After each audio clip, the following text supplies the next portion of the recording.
श्री हरिवंश श्री राधा वल्लभ श्री हरिवंश। ओम अज्ञानतिम्रान्धस्य ज्ञानाञ्जनशलाकया चक्षुरुन्मीलितं येन तस्मै श्री गुरुवे नमः। मृत्यु के समय राम नाम सत्य कहा जाता है। हमें विचार करना चाहिए कि जब किसी की मृत्यु हो गई है तो हमें अपने जीवन को कैसे जिया जाए, क्योंकि हमें भी मृत्यु के मुख में जाना है। हमारी भी एक ना एक दिन मृत्यु होनी है। जब हम यह सत्य देख रहे हैं कि सबकी मृत्यु होनी है, तो हम अपने जीवन को किस ढंग से जिएं, क्या करें और क्या ना करें।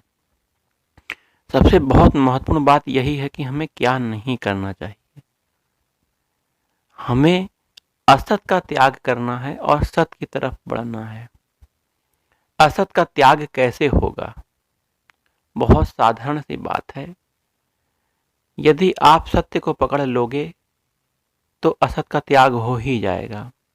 अब यह प्रश्न उठता है कि सत्य क्या है?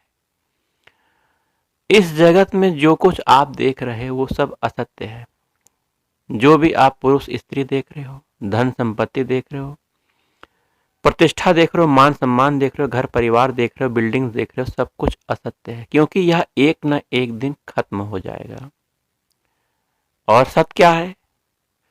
सत्य वही है भगवान परमपिता परमेश्वर भगवान श्री कृष्ण, वही सत्य है। हमारे श्री कृष्ण शाश्वत हैं, नित्य हैं, सच्चिदानंद हैं, परम दयालु हैं, परम करुणामय हैं। इन्हीं को पकड़ लेना अर्थात हमने सत्य को पकड़ लिया। इन्हीं के श्री चरणों को पकड़ लिया अर्थात हमने सब कुछ पकड़ लिया। तो मनुष्य जीवन का उद्देश्य भगवत प्रेम, भगवत प्राप्ति है। भगवत प्राप्ति हम भगवत प्रेम से कर सकते हैं।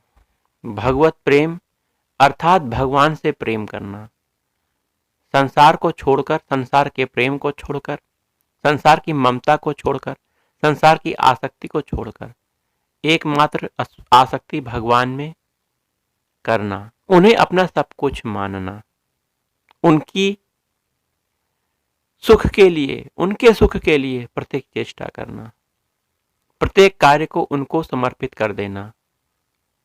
कैसे भगवान प्रसन्न होंगे इस बात की चिंता करना, भगवान के नाम की रटन अपने जीवन में लगाए रहना, यही भगवत प्रेम है।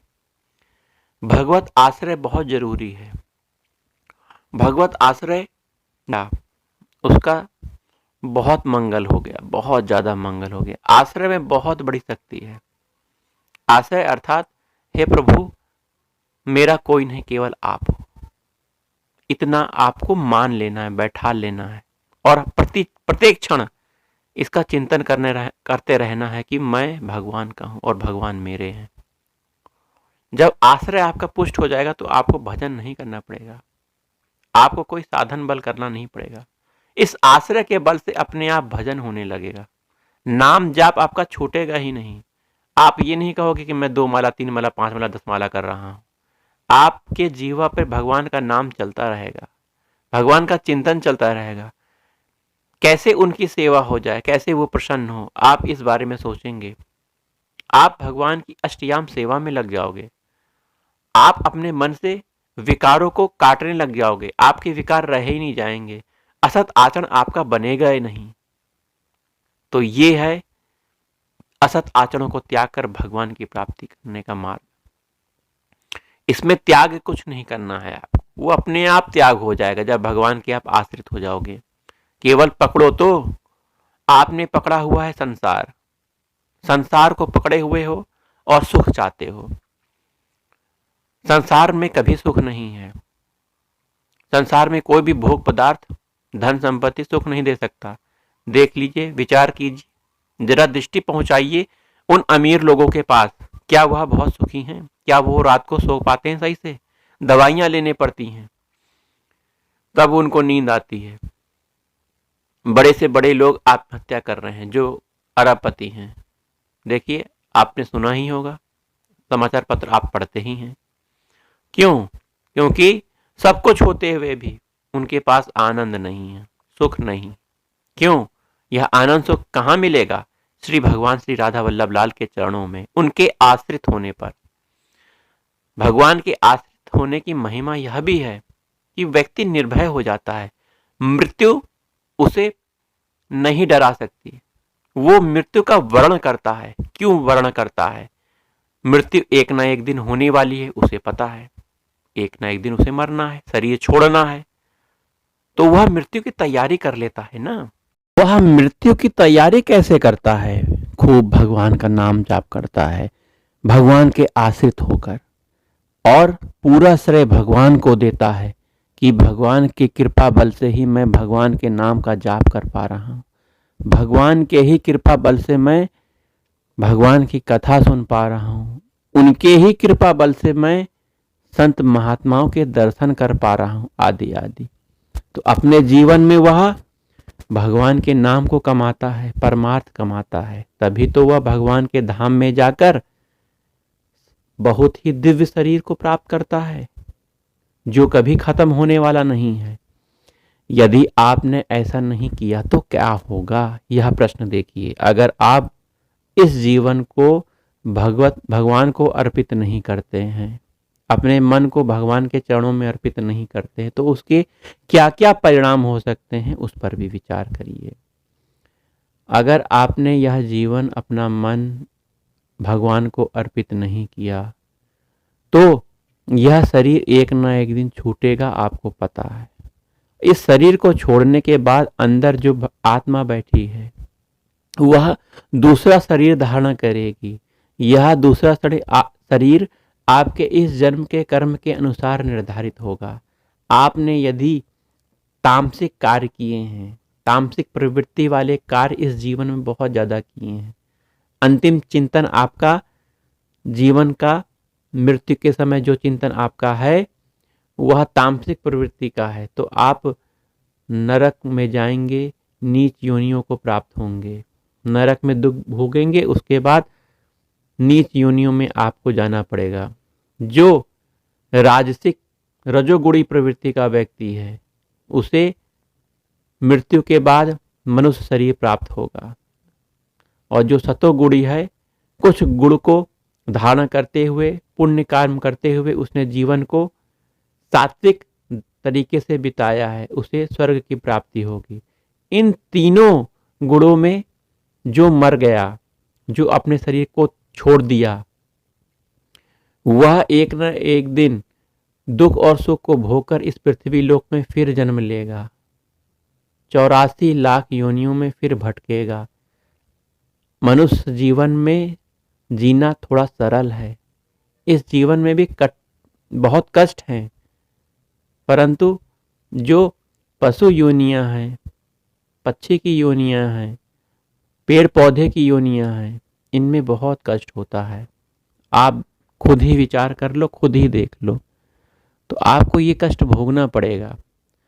क्यों ना हम सतोगुण से भी ऊपर उठकर गुणातीत अवस्था की तरफ बढ़ने का प्रयास करें। गुणातीत अवस्था में यही तो करना है, भगवान के नाम का जाप करना है, भगवान को अपना मानना है, उनकी कथा सुननी है, उनसे प्रेम करना है, उनकी सेवा करनी है। यही गुणातीत अवस्था है, समझिए। अपने समय को अधिक से अधिक इसी अवस्था में बिताइए। सतोगुण से भी ऊपर उठने का प्रयास कीजिए। सतोगुण से ऊपर उठने का प्रयास हम अभी जो हमने बताया है इसी तरह कर सकते हैं। भगवान के आश्रित होकर सब काम भगवान को समर्पित करते हुए, भगवान से लाड लड़ाना, उन्हें अपना मानना और उनका ही चिंतन करते रहना।